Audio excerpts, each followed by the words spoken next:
ওপার বাংলার ছবি জঙ্গনের পরিচিত মুখ বিদীপ্তা চক্রবর্তী। নাটক থেকে সিনেমা সকল জায়গাতেই অভিনয়ের ছাপ ফেলেছেন তিনি। ব্যক্তিগত জীবনে পরিচালক বিরসা দাশগুপ্তকে বিয়ে করেছেন বিদীপ্তা। বিরসার মায়ের সঙ্গে বান্ধবীর মতো সম্পর্ক ছিল এই অভিনেত্রীর। বিদীপ্তার শাশুড়ি অর্থাৎ বিরসার মা ওপার বাংলার জনপ্রিয় সঞ্চালিকা চৈতালি দাশগুপ্ত। বিরসার সঙ্গে বিয়ের অনেক আগে থেকেই শাশুড়ি চৈতালির সঙ্গে বন্ধুত্ব ছিল তার।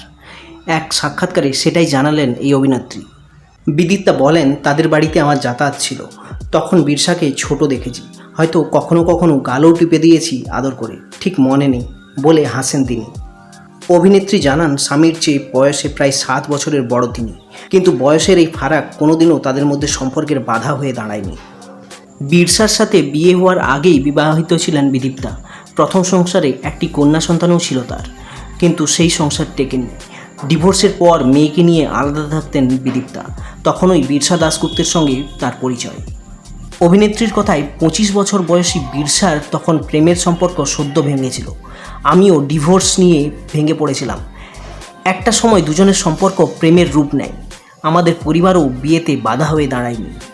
বিদীপ্তার শাশুড়ি চৈতালি দাশগুপ্ত বলেন, বন্ধু কখন যে বোমা হয়ে গেল সেটা একদম একটা দারুণ গল্প।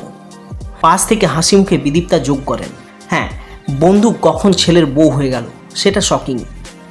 আধুনিক চিন্তাভাবনায় বিশ্বাসী চৈতালি জানান, বিয়ের পর ও আমার মেয়ে হয়ে গেল, সঙ্গে একটা ফুটফুটে বাচ্চা মেঘলাকে পেলাম। আমার বাড়িটা ভরে গেল। আমার বাড়িতে মেয়ে ছিল না, আমার 2 ছেলে, আর আজ বাড়িময় মেয়ে। সব মিলিয়ে আমার ভরপুর সংসার এখন। বন্ধু যখন বৌমা হয়ে ঢুকলো, পরিবেশ কতটা বদলেছিল? রচনার এই প্রশ্নের উত্তরে বিদীপ্তা বলেন, আমার কাছে কিছু বদলায়নি।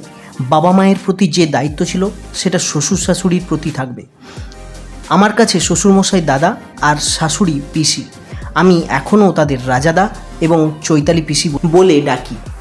2010 সালে 7 পাকে বাঁধা পড়েছিলেন বিরসা বিদীপ্তা। এটা ছিল বিদীপ্তার দ্বিতীয় বিয়ে।